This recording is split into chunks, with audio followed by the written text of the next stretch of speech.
Good afternoon. It's Sunday, 30th of January 2022, about 3:30 in the afternoon, starting to get dark.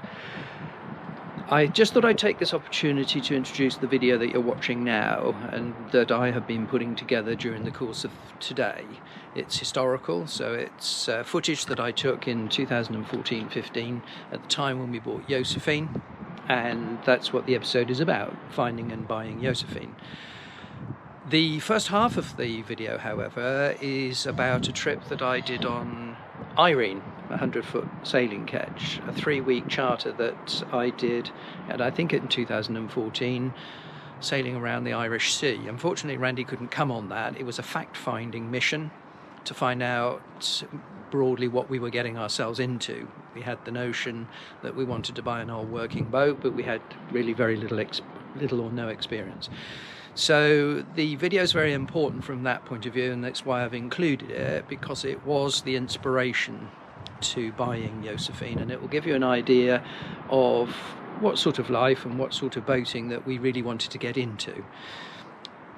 The putting together, as I say, of this video has been an emotional roller coaster, and a roller coaster because that trip and subsequently finding Josephine and buying her was probably one of the happiest times of our life. It was fantastic, but within weeks it turned into an absolute nightmare and probably one of the most miserable times of our life. Certainly for me it really was. It's going to be very difficult to convey to you just how miserable it was, but I don't want to detract from the happier times which this video is about, which was finding and buying Josephine. But towards the end you will see how it all started to unravel, and that will continue in the episode after this. Basically, our surveyor, our pre-purchase surveyor, told us that Josephine was in good condition and ready to go sailing, and that couldn't possibly have been further from the truth. I mean, it was so far from the truth. If it wasn't so serious, it would be comical, but it is serious because it cost us dearly, and I'll pick up on that in the next episode. But for this episode, I hope you enjoy the happier times of my trip on Irene and our finding Josephine and buying her. So thanks for watching, and I'll catch you later. As lovely as the British Canal network is, it is unfortunately plagued by an historical conflict between boaters who just want to enjoy it and a management structure that want to control it. Originally called British Waterways, now the Canal and River Trust, they attempt to do this by trying to micromanage the lives of people either living or cruising on the waterways. Randy and I found this claustrophobic, so we started looking around for an alternative lifestyle. One day Randy suggested going offshore, and so the seeds were sown. Our discussions gravitated to old sailing working boats. With little or no personal experience, we decided to book a tall ship sailing charter and picked a 100-foot sailing ketch called Irene. Unfortunately, we couldn't both go, so I went alone. The voyage began from Plymouth on a beautiful spring evening on a night passage to Newlyn.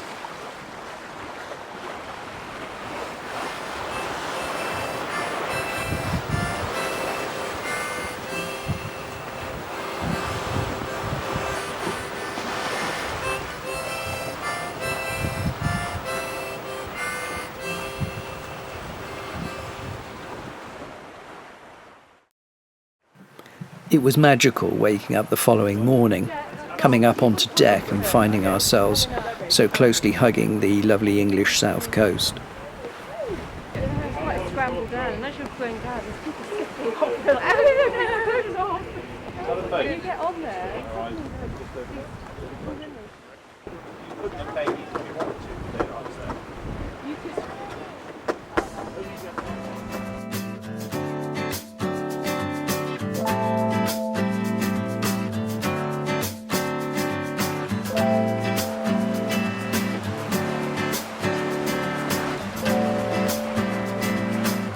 you let that topping lift go. Just let it off.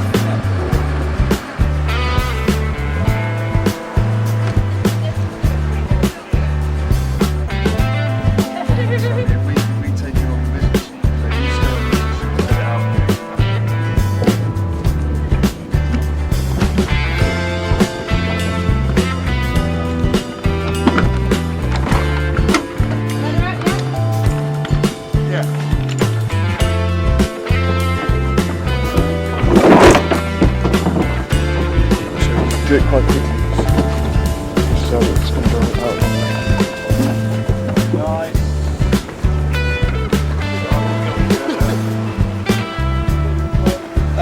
Edit that, Rich. Yeah. So that adds on to what you already.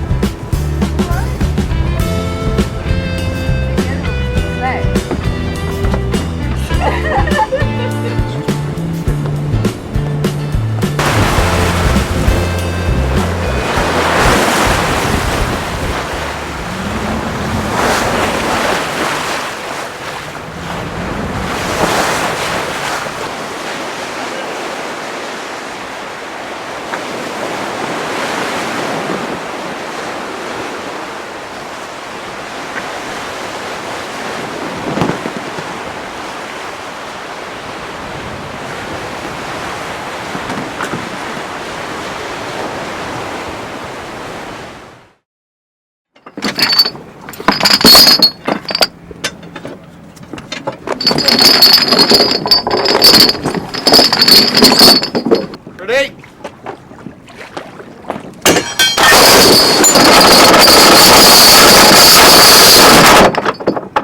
Okay.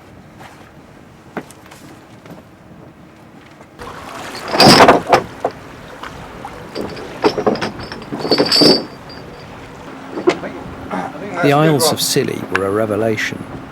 It's hard to believe these tropical-like islands are part of Britain.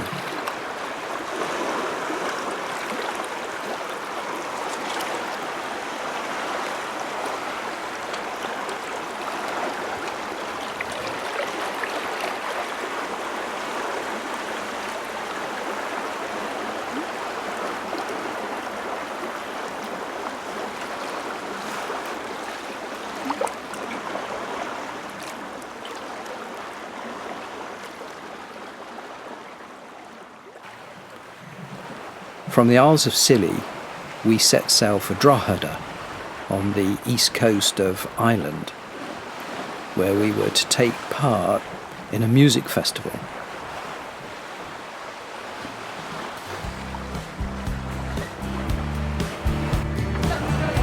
That's fine. What is that?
On the way to Drogheda, we passed close inshore to make a visit to the beautiful islands at Dalkey, the site of an ancient Irish monastery.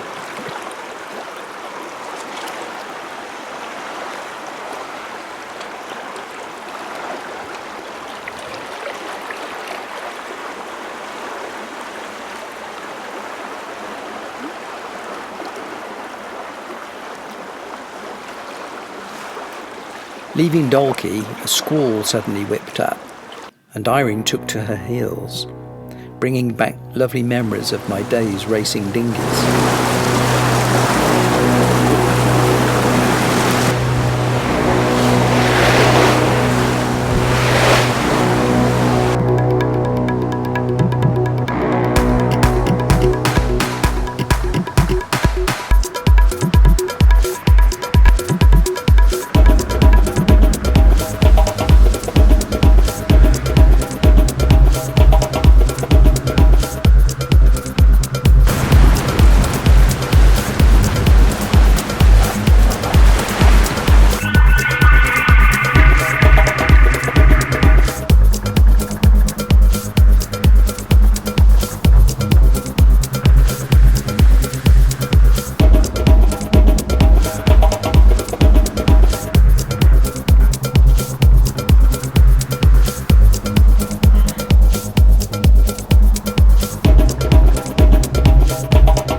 All too soon we arrived at Drogheda and were soon joined by other tall ships.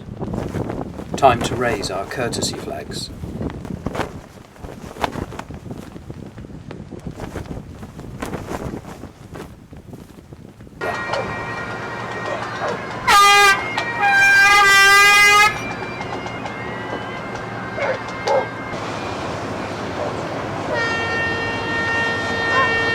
The music festival in Drogheda was great fun, although I have to admit I don't remember much after a visit to a very famous bar called Clark's, where I drank way too much Guinness.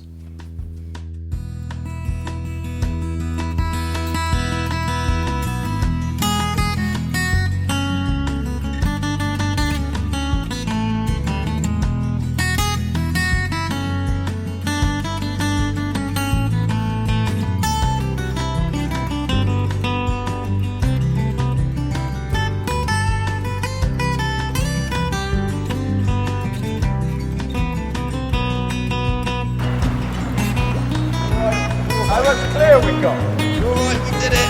Fine. By how much? By about 100 foot.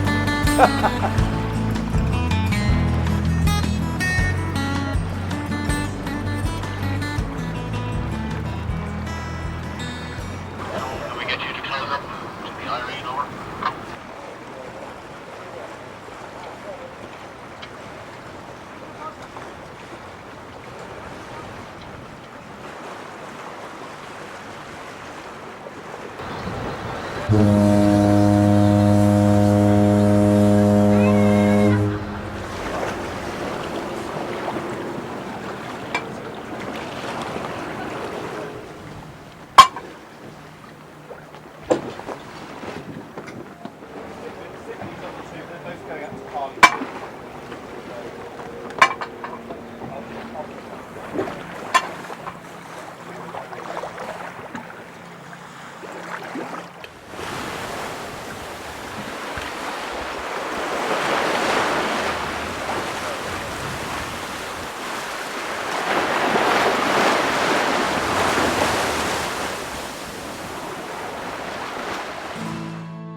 Get a couple.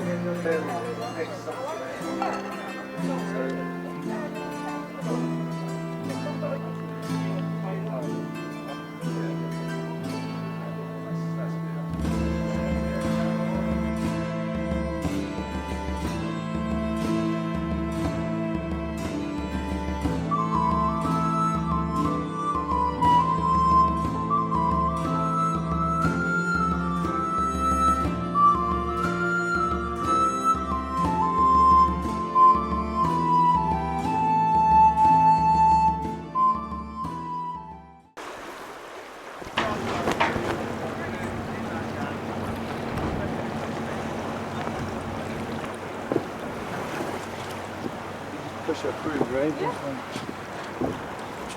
Just hard. I'm kidding.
Unfortunately, I don't have any video footage of the final leg of the voyage to Liverpool.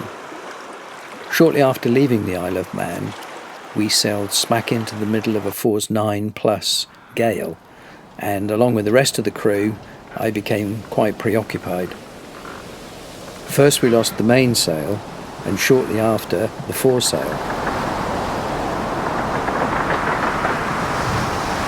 The seas were mountainous.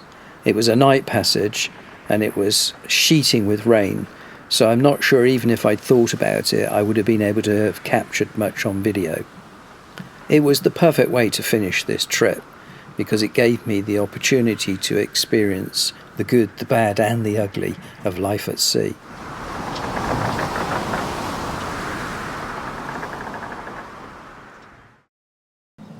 Now the search for our own boat began in earnest.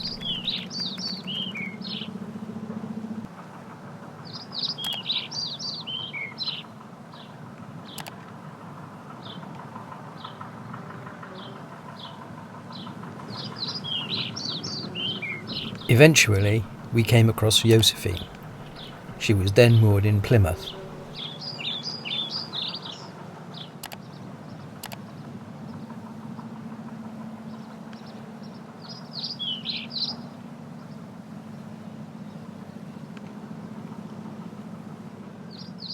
Here are her dimensions and her sail plan.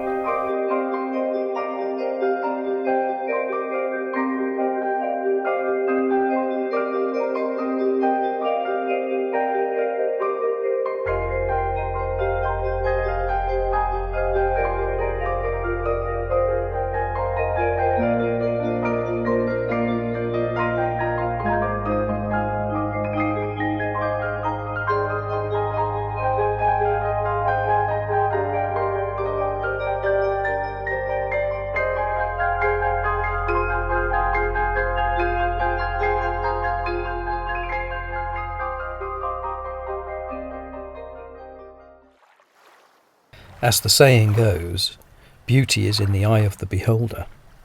Randy and I fell in love with Josephine the moment we saw her. We could see that she needed some TLC, but as for judging her general condition and seaworthiness, we were out of our depth. We had, therefore, no hesitation in immediately employing a suitable surveyor.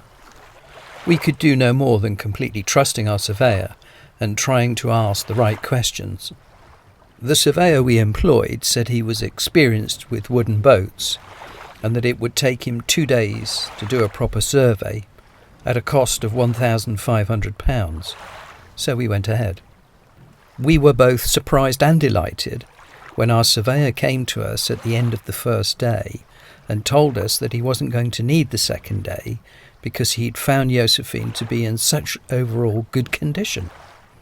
I won't bore you with all the details, but significantly, at the end of the first day, the only day as it happens, when the surveyor had finished his job, we invited him to the local pub to discuss his findings. We appreciated that he would need time to type up his report, so I asked him one simple question. I asked him whether he had found anything significantly wrong with Josephine, and I pointed out that Randy and I could neither afford the time nor the money for a project, and he assured us that he'd found nothing particularly wrong with the boat and that he had found her in generally very good condition. He subsequently confirmed this in his written report, when in summing up he wrote, "In her current condition, Josephine can provide many years of satisfactory service." A few weeks after buying the boat, on the strength of this report, we would discover that she was unseaworthy, needed over £100,000 worth of remedial work, and was, as a consequence, uninsurable. We, of course, had yet to discover this. Our priority was to get her back to Gloucester, where our narrowboat Oak was moored, and where we would be able to refit her interior, changing it from her current charter setup to a liveaboard one.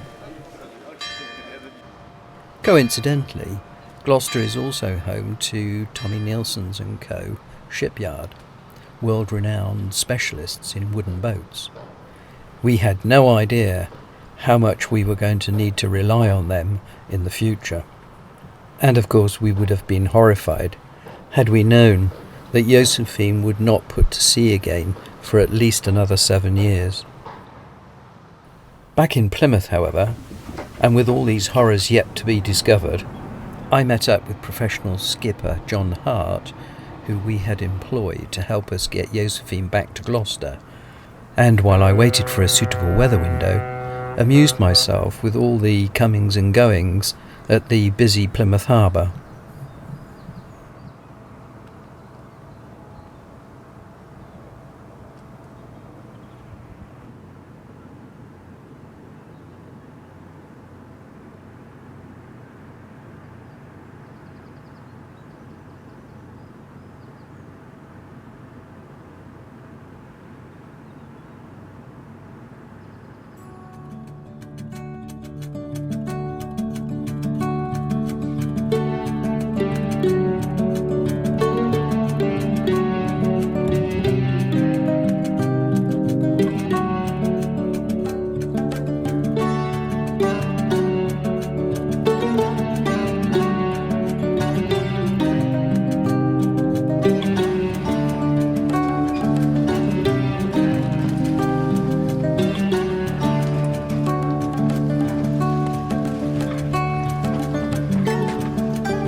On the second day, we made it to the upper reaches of the Bristol Channel.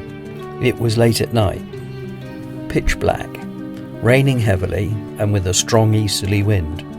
There can't be anybody who knows the Bristol Channel better than our skipper John Hart, which was comforting as we navigated in the dark along the 10-metre contour. Here you can see my position fixes as we made our way along the coast towards our intended anchorage at Porlock Bay. The upper reaches of the navigable part of the River Severn are treacherous, and the tide window is short and critical. We narrowly missed it, so we spent the day at Portishead Marina and had another go the next day.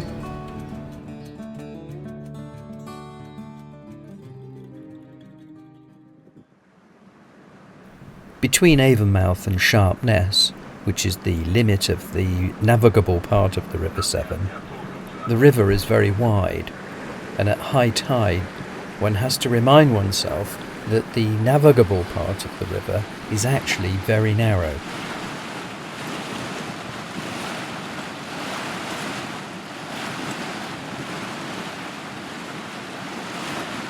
There are a number of navigation aids for this stretch of the river, but the principal method is using transits like this one here.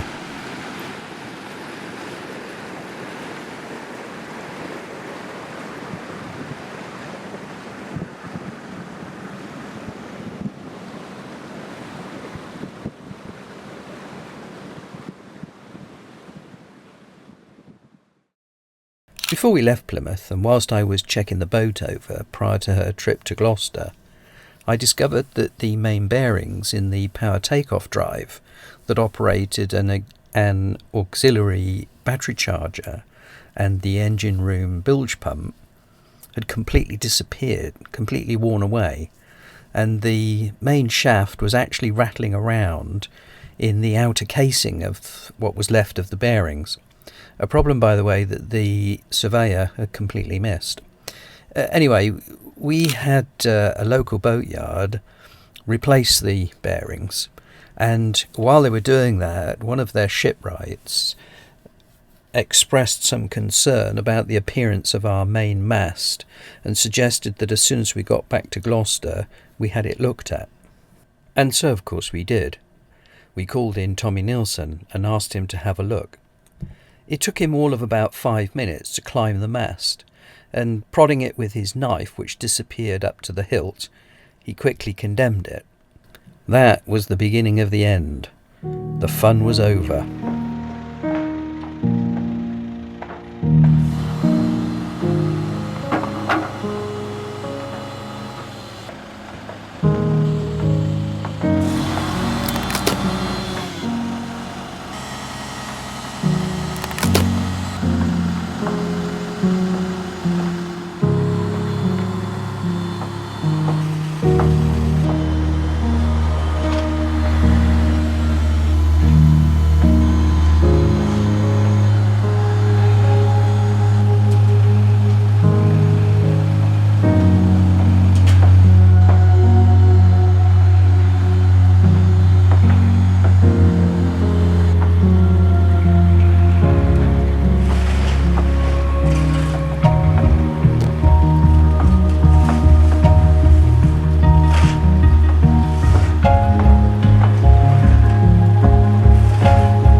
Looking at these images, you're probably wondering why we needed a survey in the first place.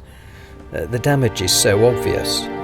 The truth is that all of these rotten holes and decay were filled with rags, bits of wood, ropes, putty, anything that came to hand, I suppose, and then disguised with a thick layer of bitumen paint.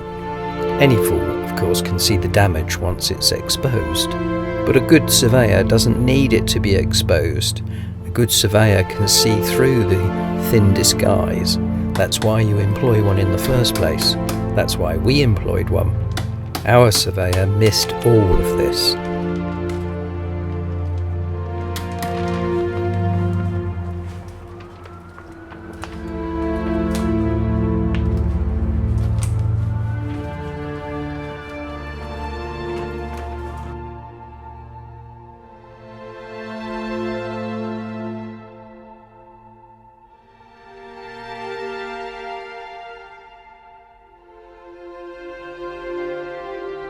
In the next episode, we'll reveal the full extent of all this and how we began to try and resolve it.